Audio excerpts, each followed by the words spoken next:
আক্ষরিক অর্থে স্নাতক বলতে জ্ঞানের জলে স্নান বা অবগাহন করাকে বোঝায়। এটা এককালে আমাদের একটা ইউনিভার্সিটি ছিল। পাল রাজারা ১৩০০ বছর আগে এই ইউনিভার্সিটি তৈরি করেছিলেন, যেটাকে বলা হতো বিহার নামে। এই বিহারের নাম ছিল সোমপুর বিহার। যখন ইউরোপীয়রা কাঁচা মাংস খেত, তখন পৃথিবীর সবচেয়ে প্রাচীন সভ্যতাগুলোর একটি সভ্যতা গড়ে উঠেছিল হরপ্পা মহেঞ্জোদারোতে। এই যে বিহারটি দেখা যাচ্ছে, এই বিহারটির ইটগুলো জানে কতজন গ্রাজুয়েট ছাত্র এখানে তপস্যা করে গেছে দিনরাত। এই বিহারটি ইউনেস্কোর হিসেবে পৃথিবীর সবচেয়ে বড় বিহার, যেটার আয়তন নালন্দা মহাবিহারের চেয়েও বড়।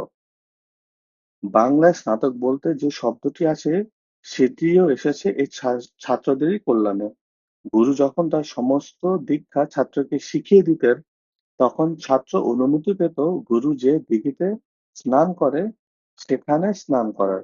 সেই স্নান থেকেই বাংলায় এসেছে স্নাতক শব্দটি।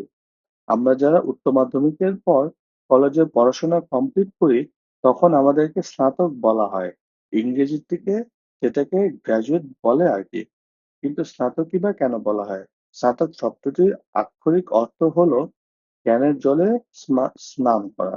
বৈদিক যুগের গুরুগৃহে ১২ বছর ধরে ছাত্রদের পড়াশোনা চালানোর পর সমাবর্তন অনুষ্ঠানের আয়োজন করা হতো, আর সেই অনুষ্ঠানে তাদের এক বিশেষ স্নান সম্পন্ন করার পর তাদেরকে স্নাতক বলা হতো।